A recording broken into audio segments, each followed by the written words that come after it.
waiting for it to load. I figured out how to finally do this the other day, and then the test stream that I did was like, Did you?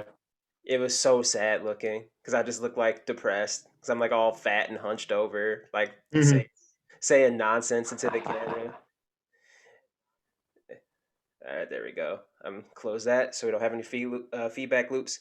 So thank you for joining us on, I guess, like our actual official Twitch stream debut. We tried this before, but we didn't really have any success, but kind of got it figured out now. We just watched Money in the Bank, kind of Right. a good show. Would we say it's a good show? Oh yeah, it was a It was great pretty show. good. Great show. Yeah, Like especially for like the first pay-per-view, like with fans back, like it's actually pretty good.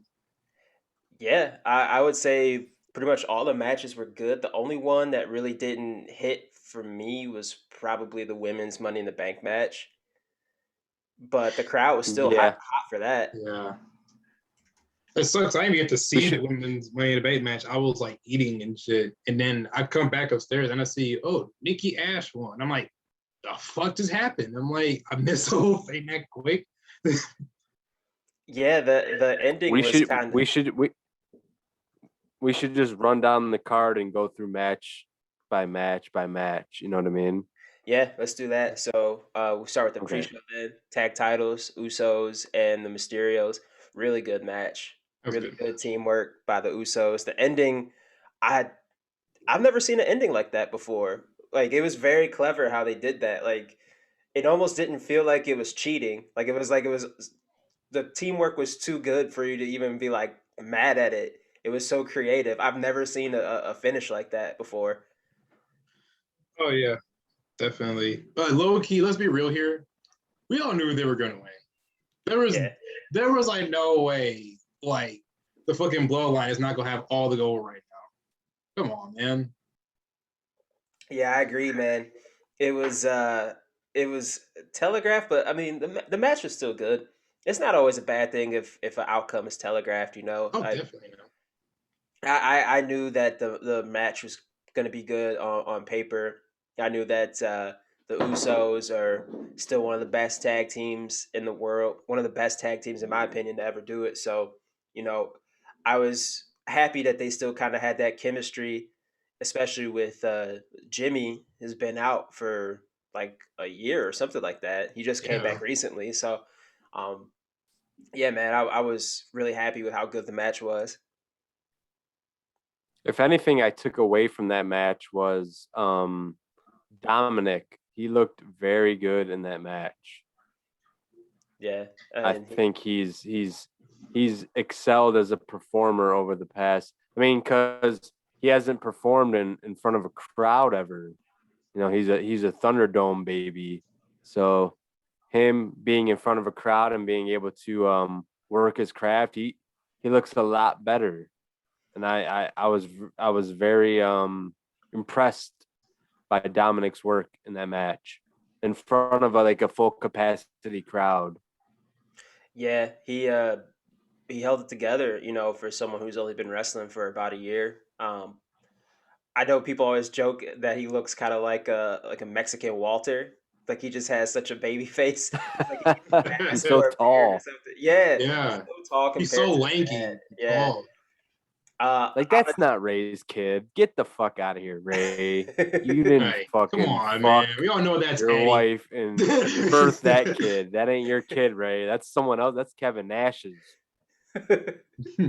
What was Kevin Nash doing in San Diego in 1996? We'll never know. Fucking Ray's wife.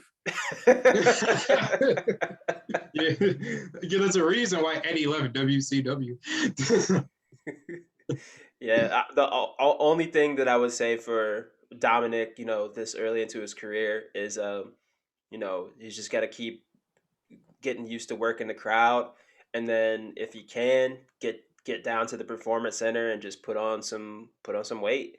I think he's only going to get better. You know, he seems like a natural. You see a lot of guys that come in to wrestling and they just seem like naturals, like Riddle, Kurt Angle. I'm not saying that right now he's as good as maybe they were, but I think he's a natural. Like in 6 months, I think we can really get a true gauge on how good he is.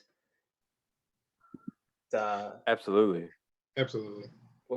so that was a pre-show. The next match was the women's Money in the Bank that opened the actual pay-per-view, if I'm recalling correctly. Man, I can't even talk about that. Didn't see it. I just walked up. Yeah, you're correct. You're correct on that one. Yeah. So the crowd was very hot for this match, even though nothing really happened in it. Nothing significant really happened. The ending kind of came out of nowhere, which was in some ways really original. It's like everyone's fighting on top of the ladders, and then someone actually just ran up the ladder and got the belt, and it was Nikki.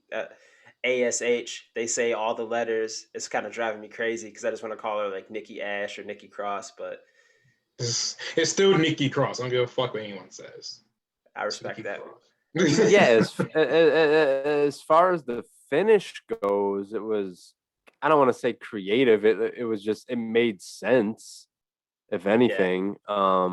Which I guess is creative in the WWE world, but I don't know. It's just the crowd seems so behind, like Liv Morgan.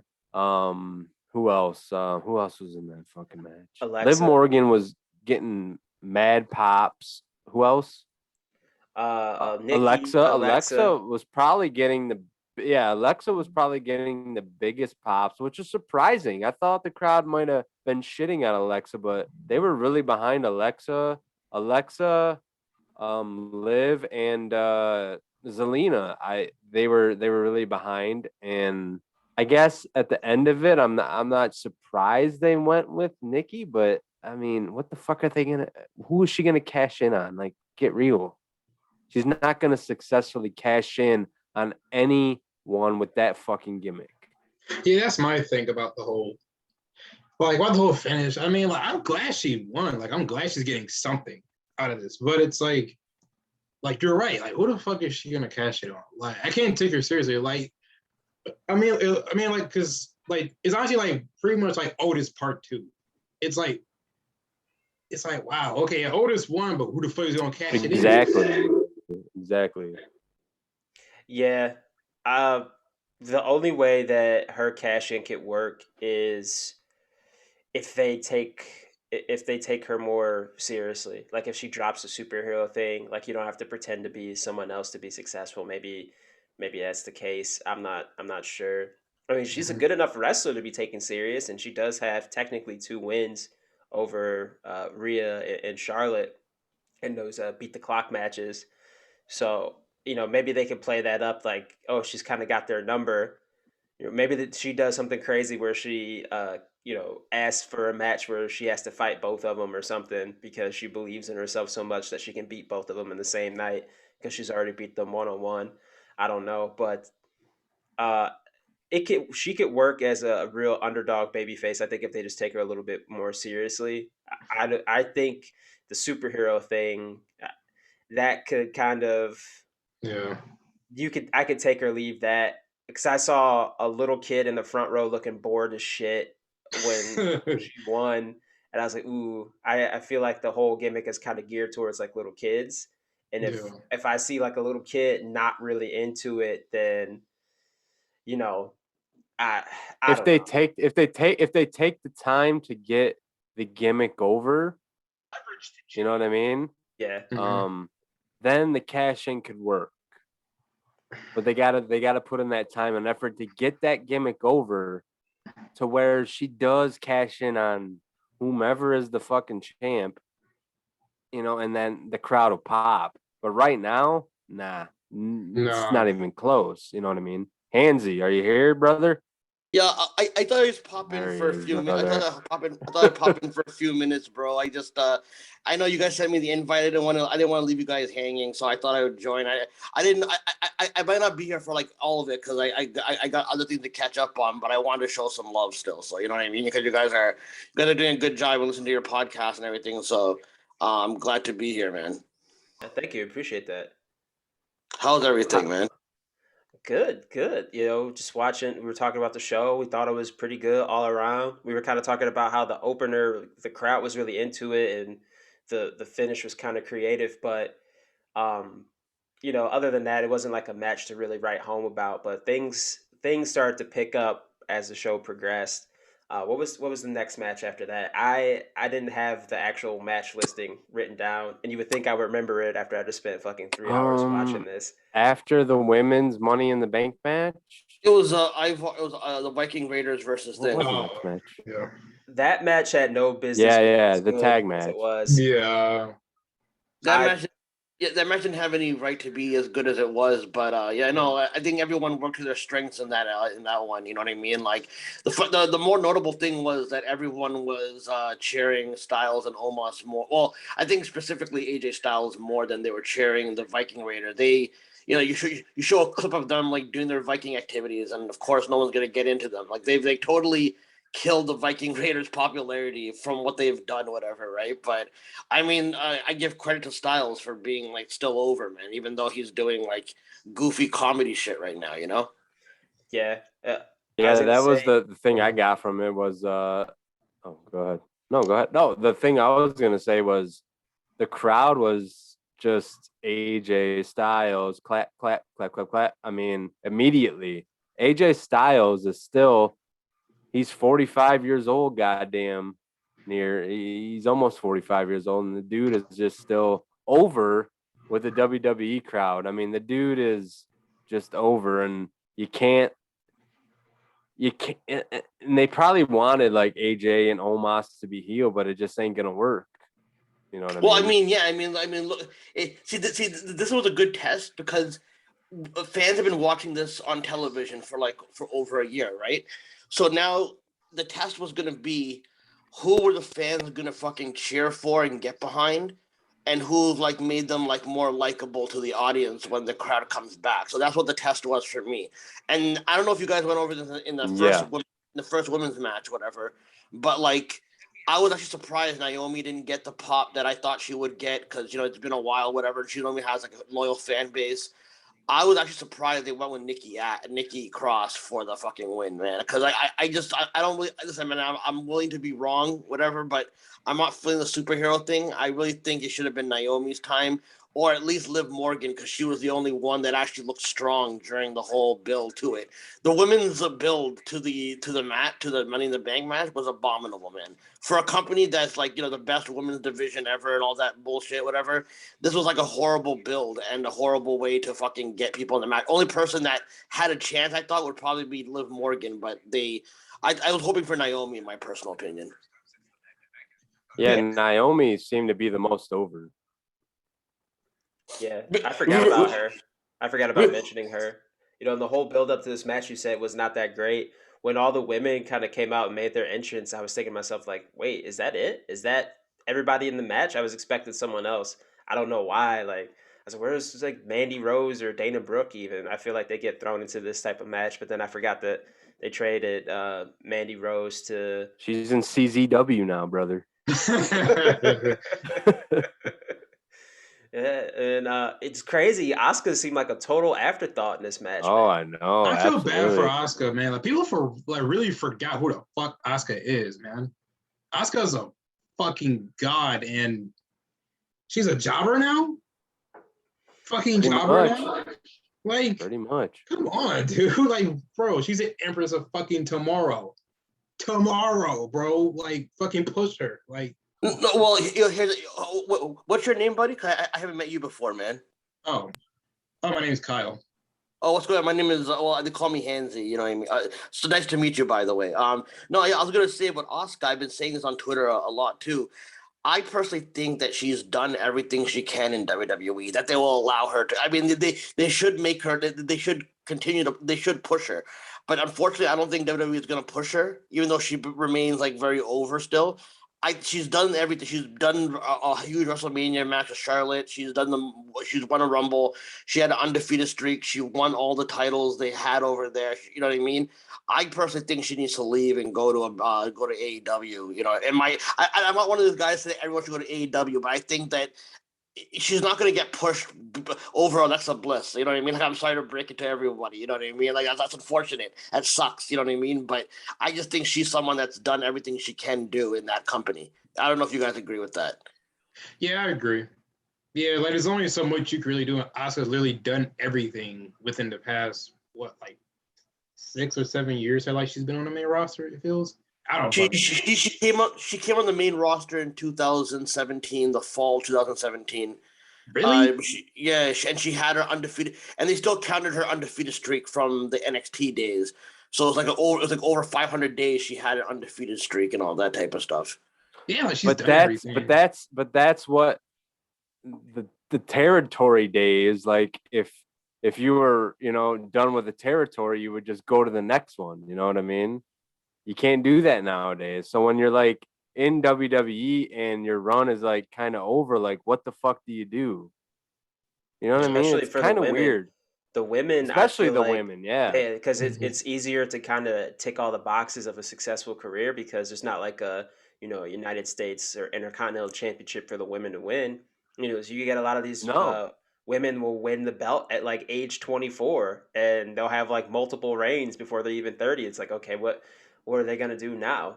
Yeah, that's the sad part about the women's division. It's like you said, like it's just like the women's title, then now the women's tag team title. It's like there's really nothing really for them to do. Like once they capture the women's title, that's it. That's really it. After that, maybe the tag titles when that shit becomes prestigious again. Never happened. But like it sucks for them. It's like their career is honestly like the lifespan of a fly. It's like it's so short. It's like once you reach that peak, all right, time to go. Yeah, and I mean it's been that way historically too. Mm-hmm. Unfortunately, you see a lot of like old school Japanese wrestling. A lot of the women would retire, after they hit 30, and they'd have like 10, 12-year careers. It just seems that way. The women kind of just age out a little faster. I mean, think of how many of the like Divas era women kind of aged out and they're not even 40 yet. It's like Kelly Kelly's like Kelly Kelly's 34. She could come back and have another run. Like if Kelly Kelly was a guy, she could come back and have like a 5-6 year run on top at 34. She's not even close to being done yet. WWE, if you're a dude, they won't even push you till you're fucking like 39. So yeah, she has exactly. Listen, man. John Laurinaitis is back in charge, so I'm sure he'll hire Kelly Kelly again. Since he's already bringing back Eva Marie. By the way, you know what I mean. I honestly, instead of putting Natty or Tamina in there, they should have put. Didn't he fuck her? Who? Oh yeah. I mean, it's all alleged, but I assume everyone over there fucks everybody. So that's just my yeah. Okay. That's my those Illuminati orgies. You know what I mean? Speaking of that's the smearing off ice talking, brother. I say speaking let's move on. Let's move on to the next match. Yeah, I was gonna say Base Bob. Bobby versus Kofi. I thought it was spectacular. I thought it was performed at the highest level. I thought it was how they should have done it. Maybe I'm in the what do you call it? I don't know. Did you guys think so? I thought it was great. Yeah, definitely. I felt like squash Kofi like that. I think he had to squash Kofi like that. Yeah, he blacked him. He just blacked him. He completely humbled him. He blacked him. Yeah. Black.com. Check it out. He black rawed him. I said on my podcast that what needs to happen is Bobby Lashley needs to.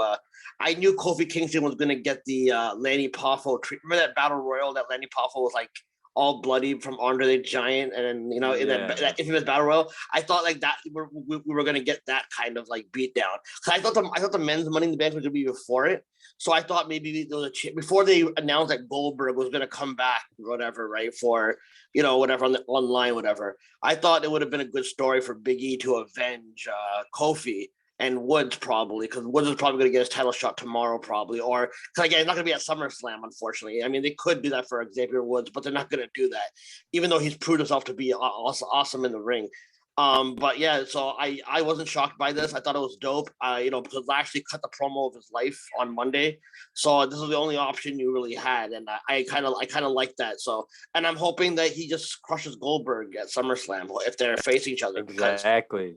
Yeah, I don't mind. Please. I feel the same way. If they're gonna do Lashley Goldberg at SummerSlam, What's going on, man? are we on? Are we still good? No, yeah.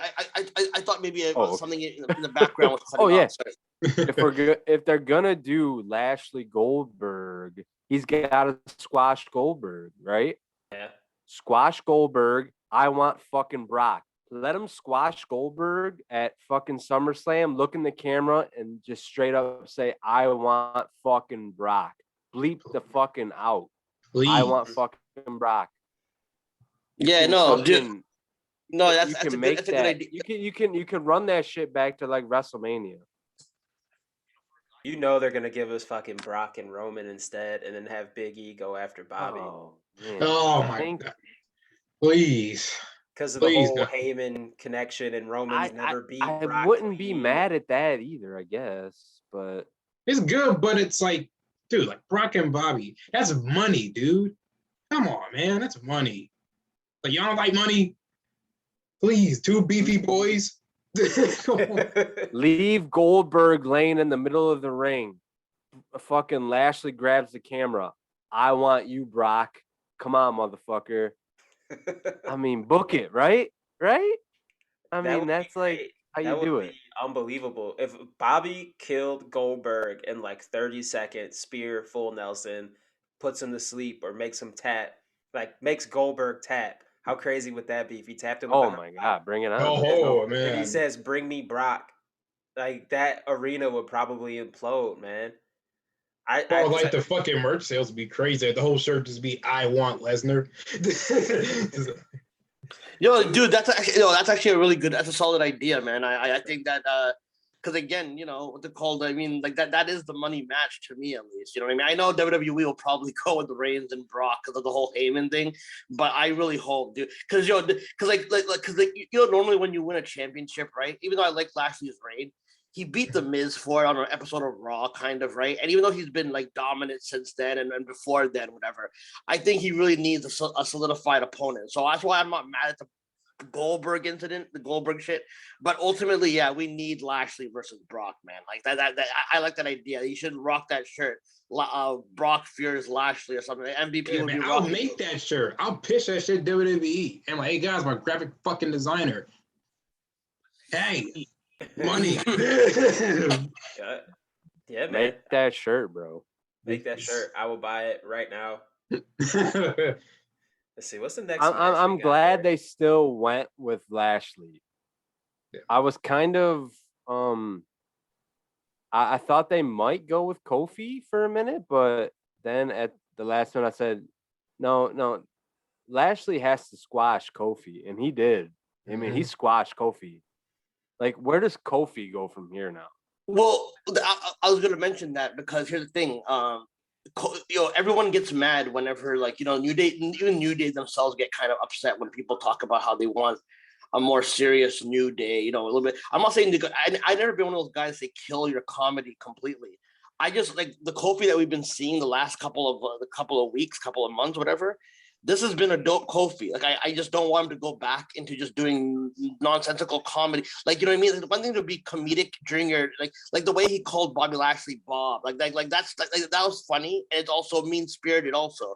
But the thing is like it's like you make him go back to like regular comedy stuff, and their feuds don't really matter and all that. This is like the first time in a while that I think anyone's actually cared about Kofi since he lost his title, really.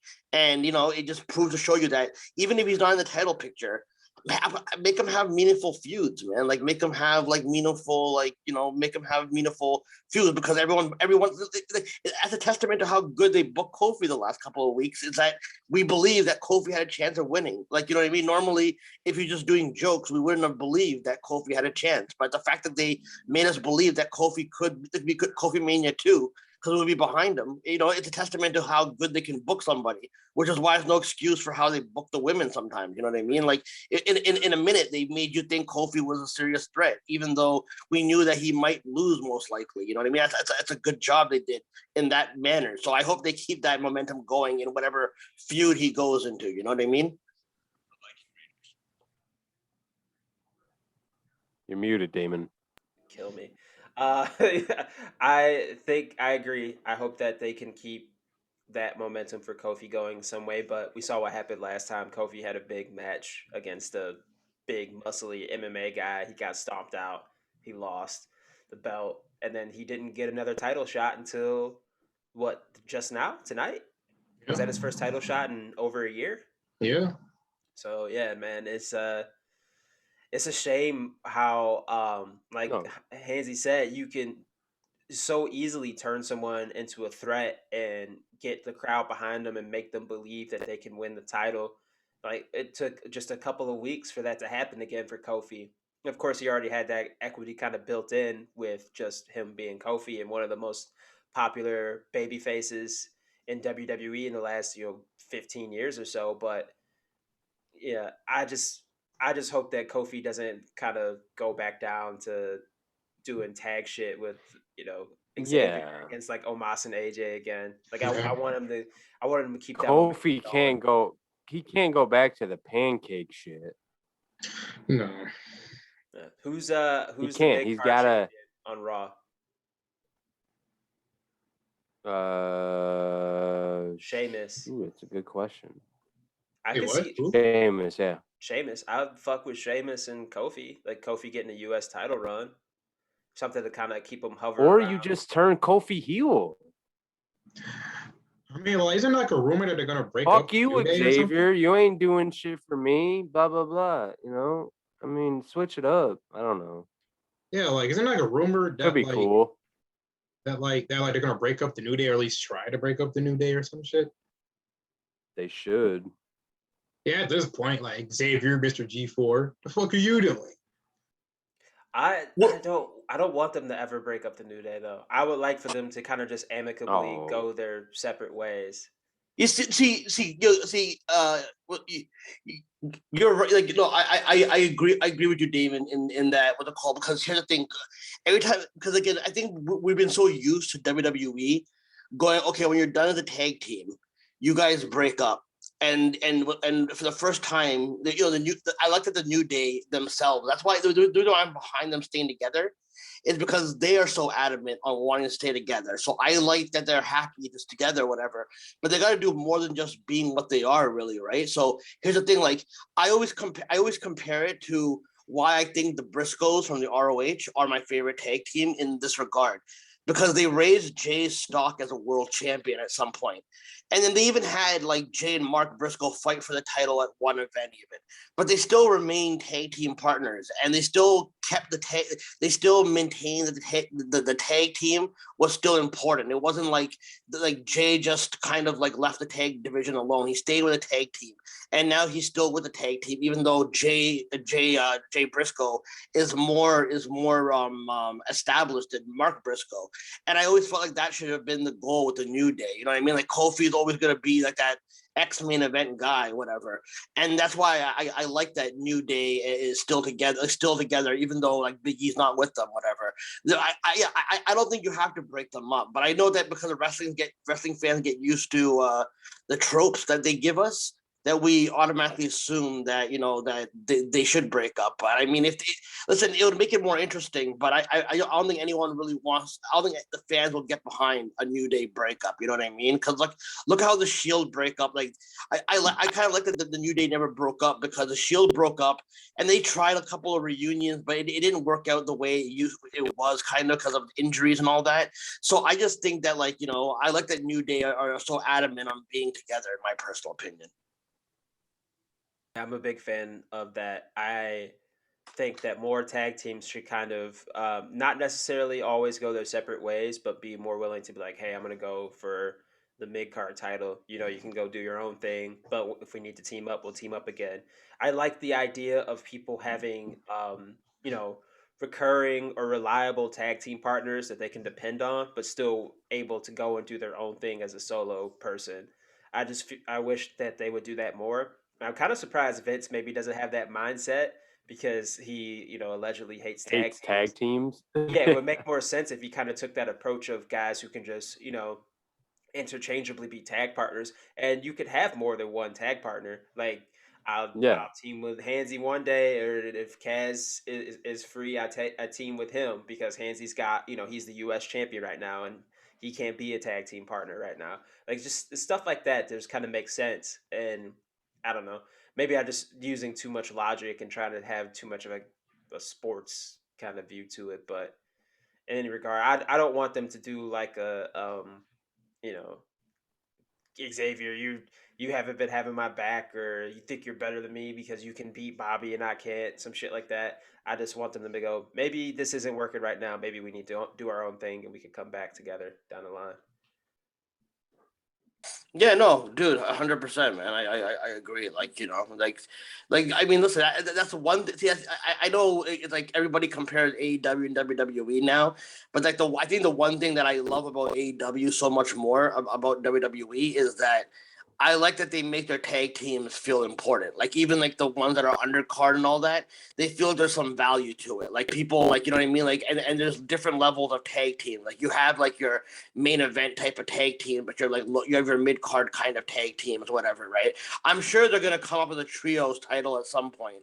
Because the thing is, like I kind of believe in my heart of hearts that like I wouldn't, because of like the way, like just the way the world works, that the New Day and the Elite have always kind of teased like a back and forth kind of thing. So I would not be surprised if someday, like maybe not anytime soon, maybe in the, like the next year or 2 years, I wouldn't be surprised if New Day actually split from WWE and they actually went to AEW to kind of battle with the Young Bucks and all that, and because Young Bucks are also taking shots at them, you know what I mean? And that's not a coincidence, by the way. And whenever they do these shot taking things, there's always something more to it. So I would love to see New Day in a new environment, because I don't know, sometimes depending on how they go with I mean, we're gonna go to the next match with Money in the Bank, right? Where like the Big E won that one, and again, we don't know how far they're gonna go with Big E and if he's gonna go for Reigns or he's gonna go for Lashley and all that, but I mean, I'm ready for a Big E world title reign, man. I think everyone's ready for it. I was screaming in my house when Big E won. He grabbed the microphone and shit. I was happy as hell when Big E won it, man. What did you guys think of the Money in the Bank men's match? That's I great. was gonna say it was great. I was gonna say we I got. don't know. We didn't get to see most of it. I mean, Oh, just yeah. Well, for the first time in history, the Canadian has the advantage over the Americans this time, because when Yeah. I was watching it because because the network, because you guys go to Peacock now, right? In Canada, you can watch the network on the network site. But the thing is, there's also a cable channel where you can order the network on there as well. You get your access online as well. But so I was watching on the cable channel, so I got the whole thing fully, whatever. I mean, listen, I don't know how much you guys missed in the first match, but in the first part of the match. But what happened? Seth Rollins and Morrison were arguing about who has more drip outside.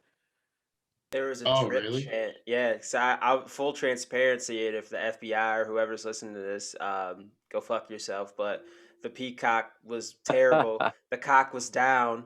The cock was flaccid. Cock was So down. It was soft. It was flaccid. that's right. So I used an illegal stream straight up. I mean, I paid for it, the peacock, but it just wasn't working, and so I'll be honest. I know that the illegal streams are typically in different countries, and they use an international network stream. So I went and watched that, and that's how I watched probably the first like 10 minutes of the match, and that's what led me to think, man, Seth Rollins, John Morrison tag team would be a lot of fun because they were working together really Yeah. well in that match. And Oh, then yeah, definitely. The drippy dippies. yeah, Oh, man. and then just matches in general with them would be really good. Have they wrestled each other in WWE yet? Have they? That's a good I don't. question. Yeah, I don't recall I a don't think they match have. between the both of them, but like you said, a tag team, it's marketing gold. Drip Oh, Bros. dude. Oh yeah, the fucking merch would be let's go. crazy for them. Oh The- my god. I don't know. I don't know if you guys want to encourage like a bunch of like like here's the thing. Whenever like black like black terminology, because again it's all being used by black people, the terminology, right? So whenever like, people get nervous about whenever these terminologies come into the wrestling forum, because then like the most like racist fan will be like, yeah man, drip. I got the drip, man. And then you're like, okay, you know what? Maybe wrestling fans shouldn't be using this fucking shit. Yeah. Yeah, the crowd No, was no, chanting drip, and I was like, oh, this is not doing it for me. no. I feel like Seth Rollins has successfully killed that word for me. They were doing like shit on like Oh, TikTok he and has. social media of Seth Rollins, like, oh, I'm the drip guy, blah blah blah. Like, listen, a motherfucker from Why were they Buffalo, doing like Iowa. simultaneous? Yeah, why were they doing like simultaneous like drip gimmicks? It was You mean Just to to make like it do even it in for like, Raw and oh, SmackDown, I guess? yeah, like, yeah. So Very weird. So who do you guys think was the MVP of the Money in the Bank match? Because I mean, there's too many. I think literally everybody in this match shined. Like I think everybody had like that few. I don't know. I don't Kaz and what, what's your name again? Cass. Just call Lynch? me. Yeah. Oh, Kyle. Okay. So sorry about that, man. Sorry about that. I mean, No, same sorry. thing. I don't care. No. But I don't know how much you guys saw of it, but there was a cool sequence between Riddle and Nakamura. It was only like fucking 30 seconds, but dude, that was like one of the most amazing counters Yeah. interactions I've Yeah. seen. Dude, I can't believe. Dude, have we seen Riddle versus Nakamura before, or like No. they were both on SmackDown, right? No, No. Riddle's on Raw. He's in the tag team with Orton. Riddle's No, on Raw. but Riddle was on SmackDown for a bit when Nakamura was with Cesaro and Oh yeah, they may have wrestled each other in a tag team during the yeah. Thunderdome. Yeah, you're right. It's Yeah, hard like to they need a remember, singles man. match. Like they need a singles match. Uh, Crazy. Definitely. No, yeah. Definitely, they definitely need a singles match. I thought they got Drew. I knew what was gonna happen with Drew McIntyre. I knew Jinder was. For the first time, I was happy. Because dude, I thought it was either gonna be Big E or it was gonna be Drew McIntyre, and I really wanted Big E to win, man. I didn't want. Listen. I know we're not gonna be happy about a Jinder and Drew feud and all that, especially because it's over a stolen sword. But the thing is like. It keeps Drew out of the picture for a bit. You know what I mean? Yeah. Like he's been in the title picture for like over a year and all that. You know what I mean? Let's come on. Let's have some perspective. Let's get someone else in the title picture other than like Drew McIntyre, man. You know what I mean? So I'm glad that they went the route with that whatever. But yeah, no, I honestly, the man, crowd was just like, "Who the fuck are these giant these giant Indian dudes running into the ring right now?" Yeah. I barely knew who they were. I'm like, "Who the fuck are these big ass dudes?" I'm like, "Oh, those are Genders dudes," and I was Transgender. Jesus. New faction, man.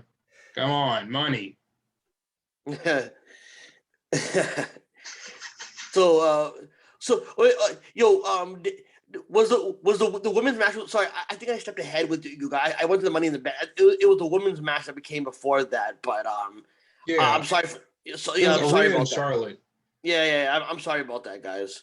No, it's okay, man. That shit was masterful. That match, like, because Oh, the crowd was not really into it, and Charlotte kind of, because it felt like, they were more interested in chanting for Becky Lynch, which I get because she match of the typically had, night.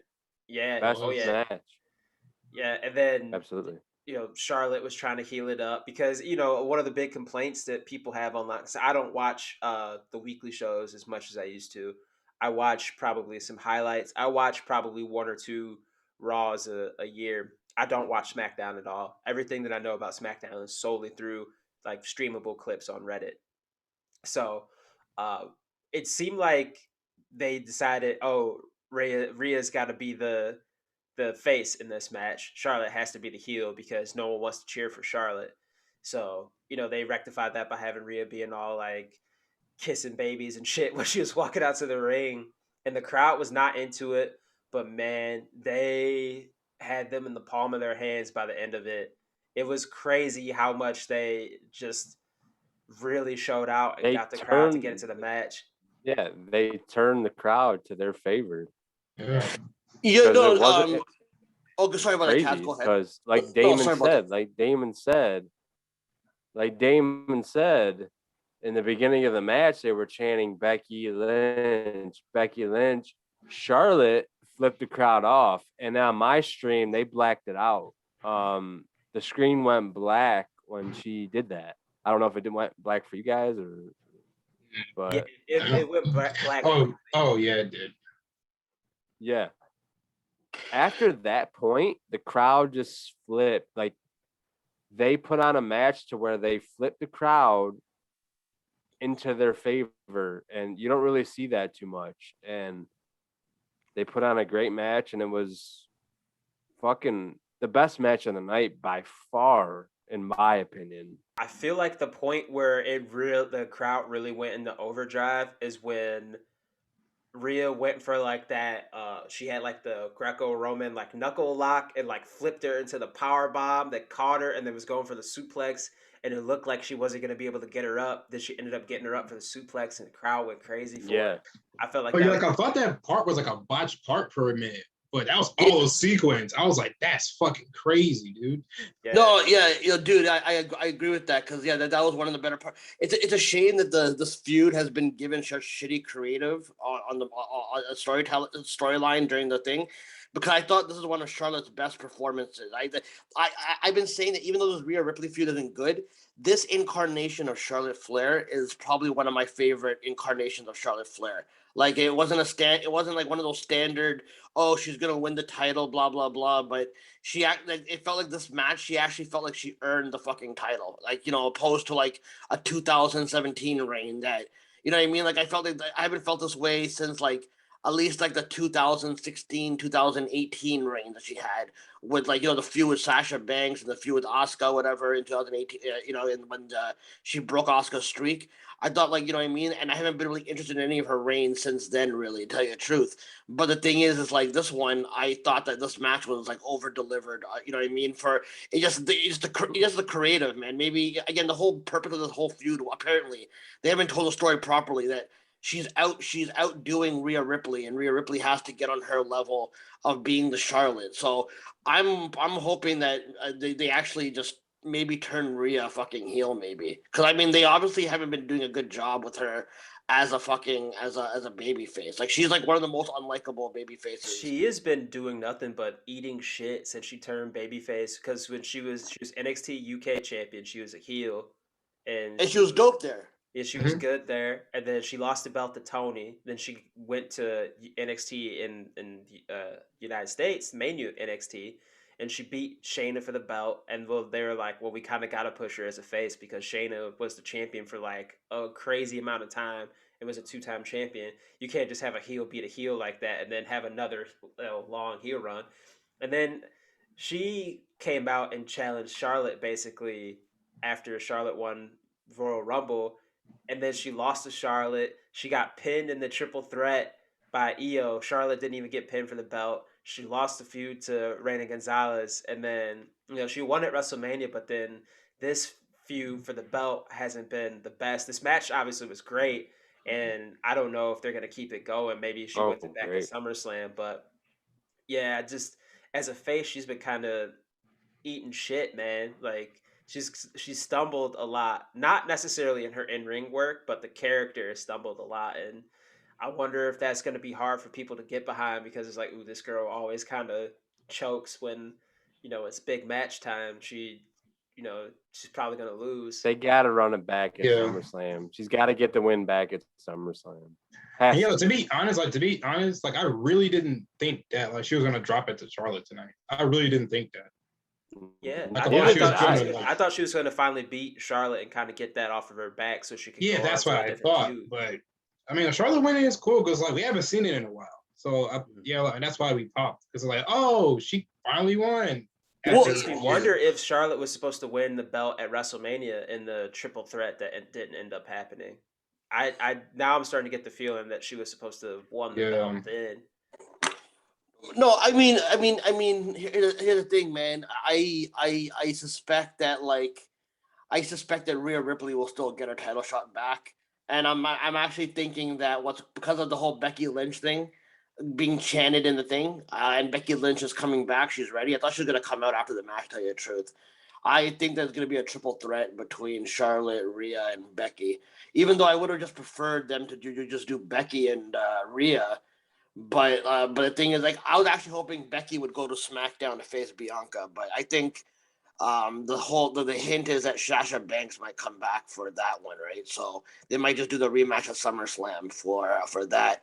But I mean, I'm sure they're gonna put Becky on Raw probably, even though I think Definitely. Like, especially after the crowd was chanting her name and then Charlotte just flipped them off. That set the tone right there. It's like, oh, okay. Now we know what kind of's coming next. Because, like, let's be real, Sasha needs to run that shit back with Bianca. Yeah. She needs to run it back. It's been a long time. Like, come on, man. They're not done yet. I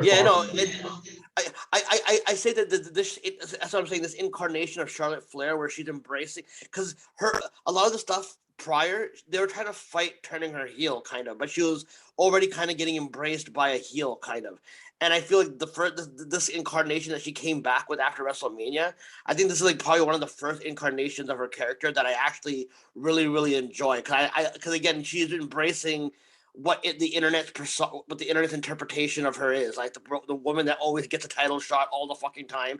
So I'm like, if you're gonna do that, then at least have the character embrace that and then and act like she's entitled to it, because everybody can buy into it because she's a fucking Flair, and everyone knows that this company is gonna get behind a Flair all the time. You know what I mean?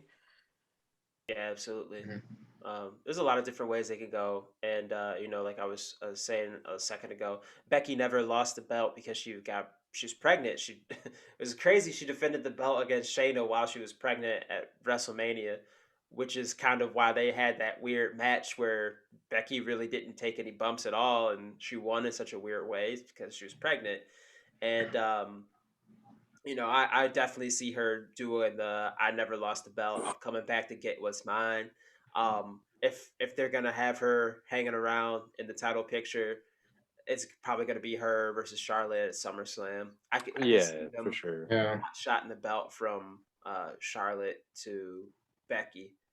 So it would have been better, I think, for Rhea Stock to have beaten Charlotte and then had Becky challenge her at SummerSlam.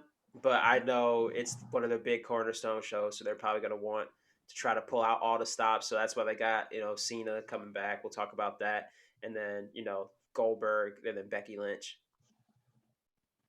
Yeah, no, dude, I agree with you. I agree with you on that, man. Becky Lynch, she's sorely needed.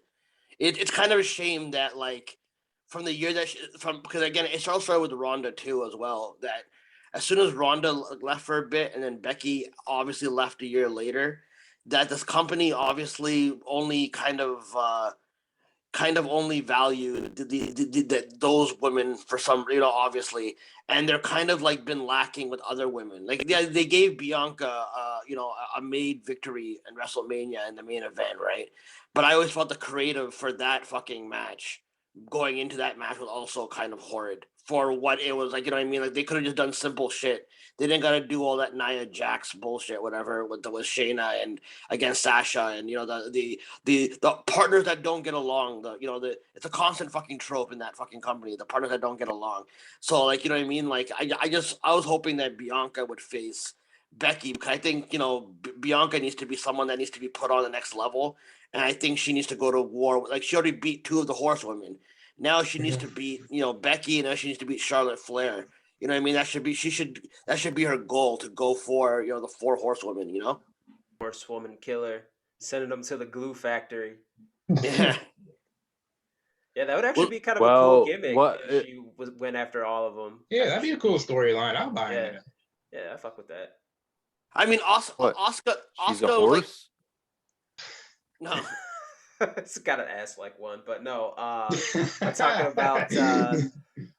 about Bianca beating all the horsewomen, like, one by one, and then it culminates maybe at WrestleMania. She becomes a horse. I mean, she becomes a unicorn. She assumes their powers and becomes a unicorn. She becomes fucking Atreyu from the Neverending Story. You know what I like about Bianca's Yeah, character? I think they're gonna take the belt off Bianca quick. I hope not, man. I hope not. No, I hope not, man. I think so. I think so.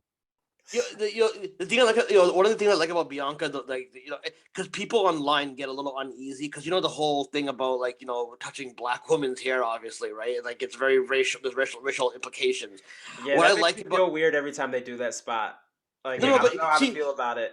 no, but you know why I don't I get why people are uneasy, but it's not like Bianca lets them just do it. When they do it to Bianca, Bianca just beats the living shit out of them. Like that's how a black woman would react if you did that in real life to her. Like the way Bianca fucking goes nuts at her. She even put out a tweet. She goes, "Don't touch my hair, and I won't use my hair against you." She goes, "You because people on Reddit were complaining." I think she addressed the Reddit rumors, right? But like, you know what I mean. But I like the way Bianca fucking sells it. Like, yo, don't disrespect me. I'm gonna beat the living fuck out of you for touching my fucking hair. You know what I mean? If they did that spot and Bianca didn't get mad or anything about it, I would understand the frustration with that. Because I mean, I understand completely about like the racial implications. You know what I mean? Like, people are finding out about that kind of stuff, just like in this whole social media era and all that kind of stuff. So to me, I just like that Bianca it doesn't put up with that bullshit. Like her character always fucking ends up outsmarting. Like I always like the fact that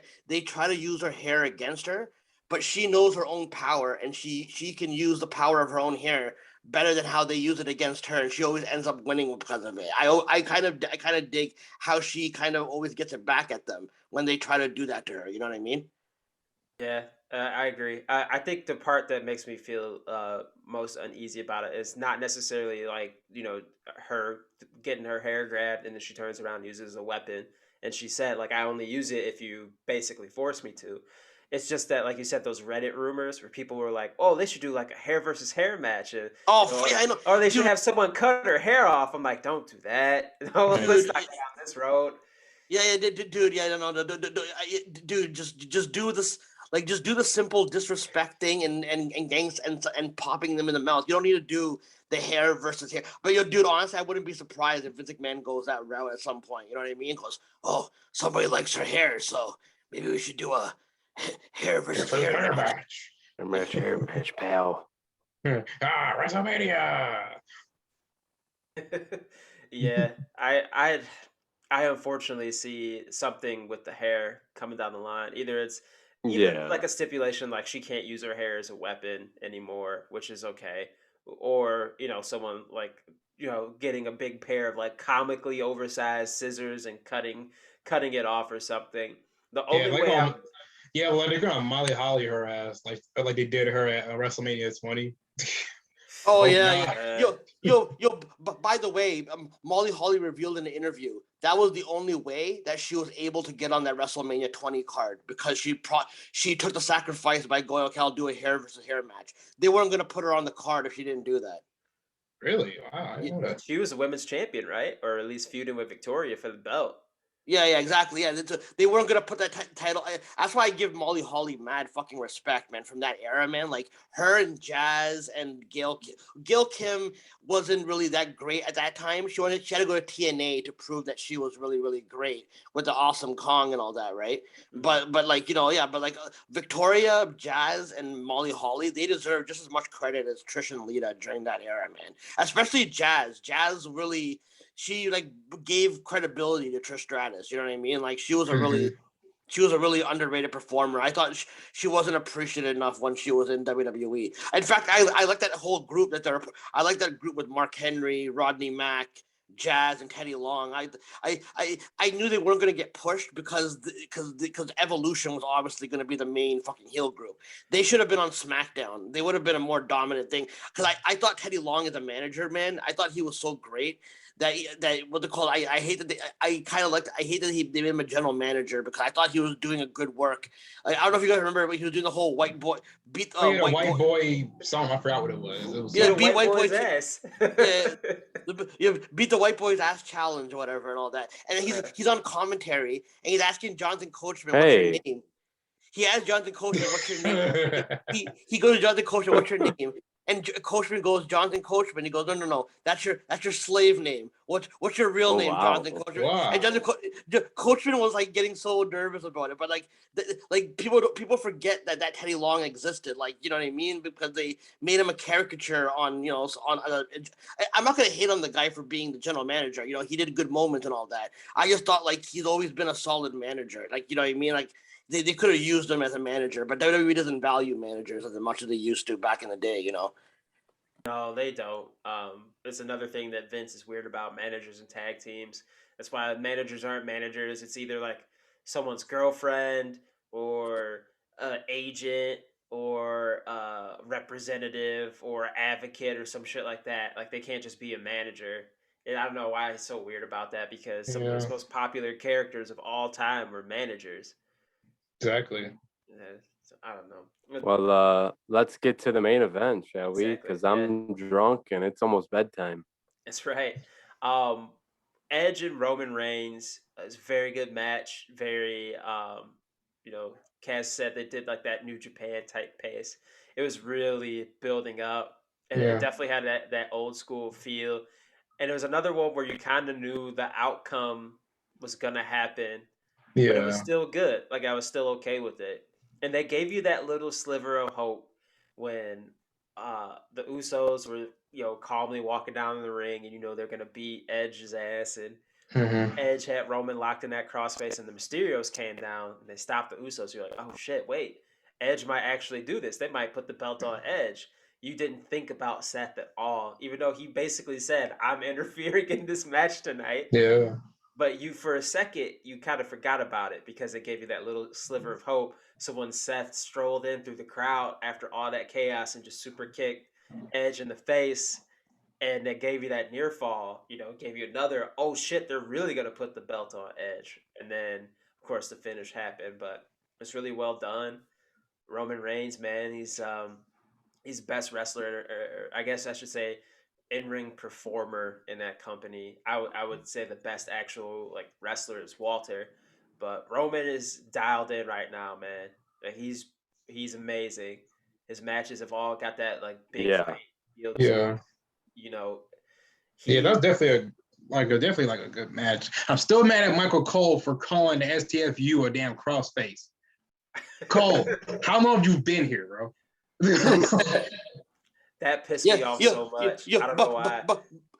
By the way, what's it called? You know, if that were Adnan, because I'm not defending Adnan Verk commentary, but I always notice that whenever it's like there's a minority who's like just learning how to do their job, all like the fucking racist fans who pretend they're not racist will fucking amplify their hatred on him.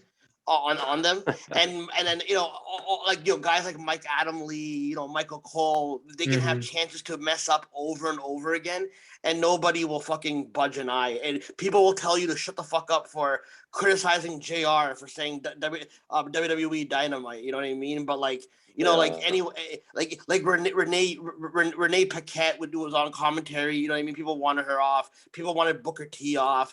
Adnan Verk, they never let the minorities ever, like, you know, they never let the minority groups ever try to like learn and kind of get a hang of what an 80-year-old man yelling in your fucking ear the whole fucking time.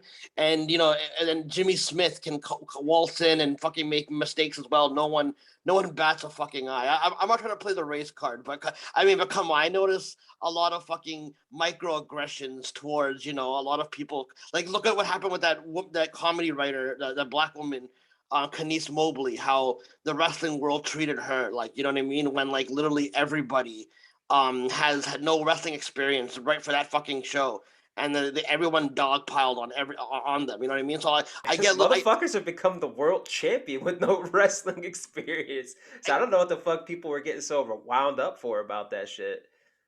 Exactly. Like, oh my god, that interview was from before she started, and she didn't know. She said she didn't know the wrestling thing. She said Bobby Ashley. Like, okay, fine, that's not a good look. But at the same time, dude, who gives a shit? Like, if she can write good, she can write good, bro. Like, you know what I mean? Like, listen, I prefer people who have wrestling knowledge and all that. But the thing is, if you always set that precedent of not hiring people with wrestling experience. Why couldn't she just try to fucking function?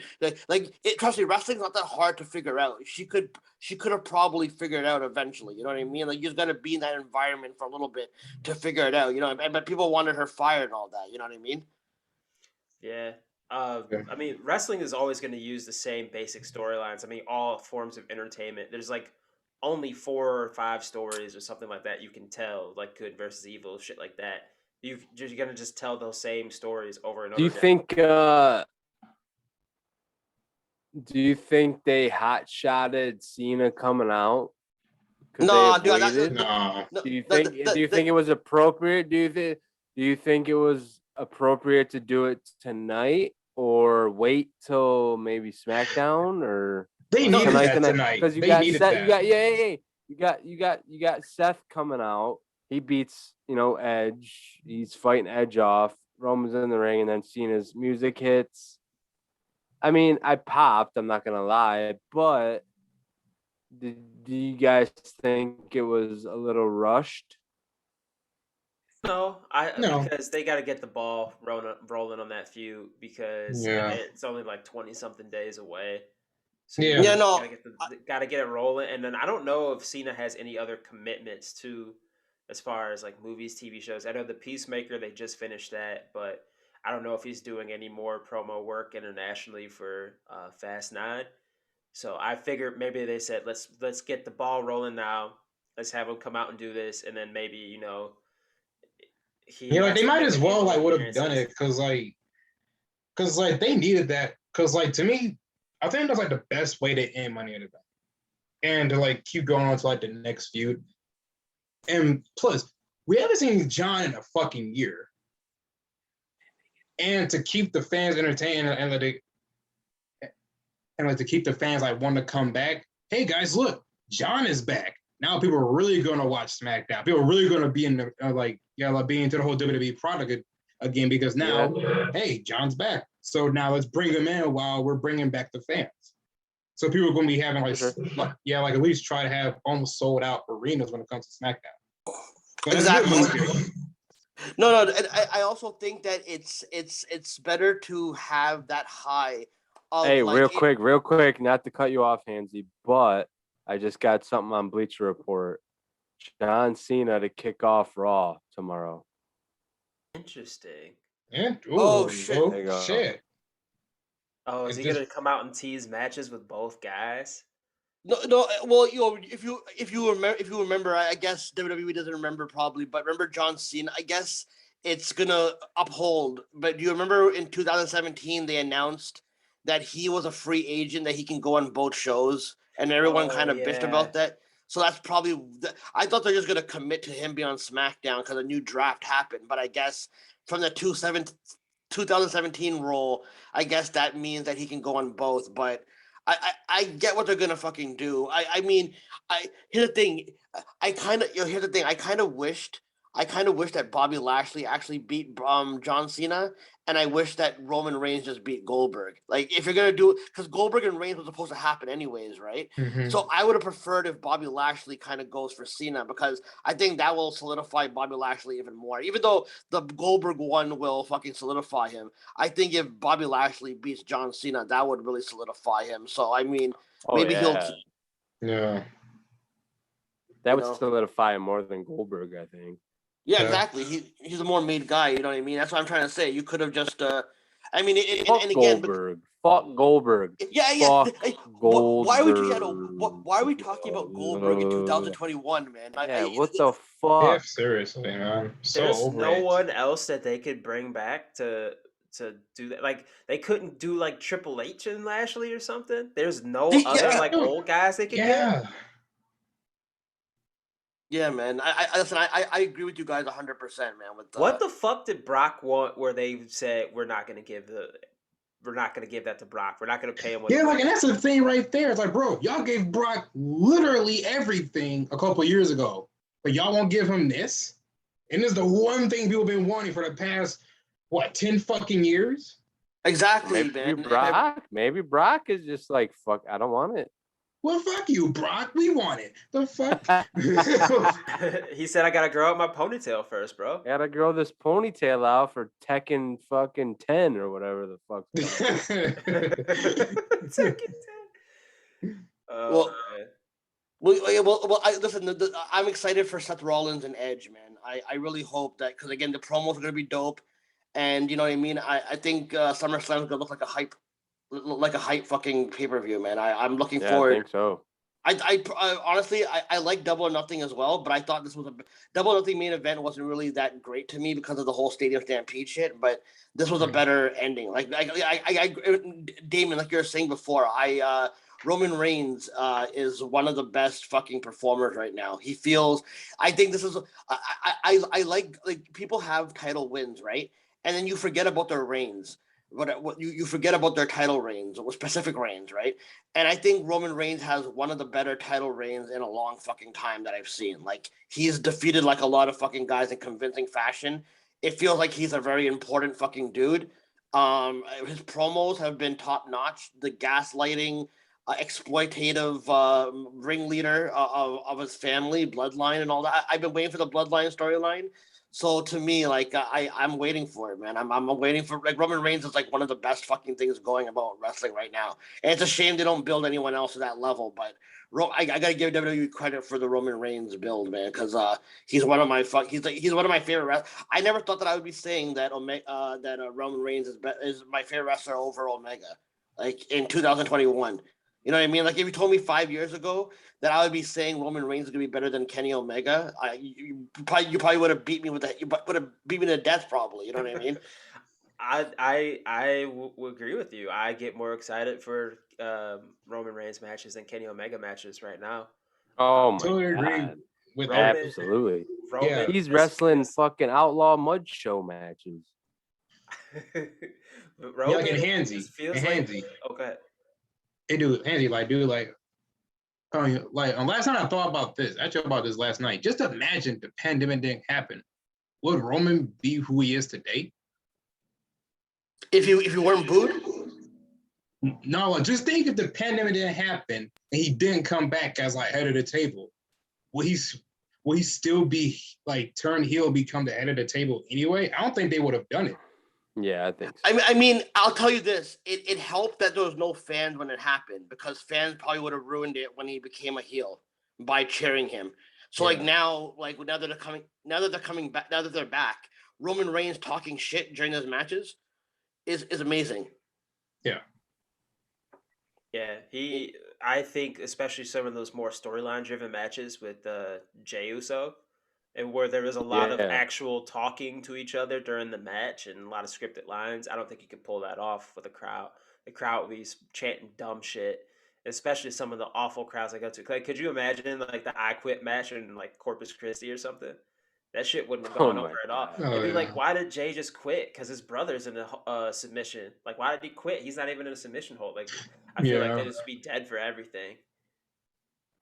Yeah, but I'm really excited for how SummerSlam's gonna play out.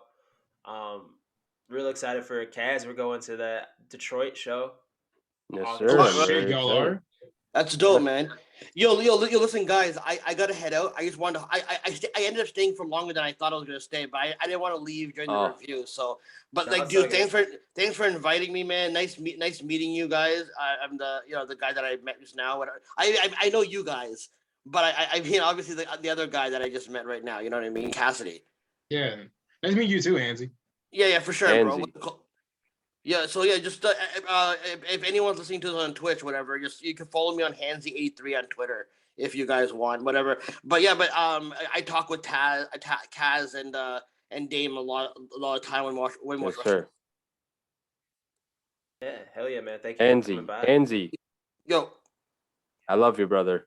yeah, I love you too, bro. Thanks for having me Good, on. Right? brother. Yeah, absolutely. What's that? I said absolutely. Take it easy, guys. All right. Take care, man. All Thank you for right. stopping by. All right, guys. Well, we're gonna wrap this up because it is 12:37 Eastern time. Jesus fucking Christ.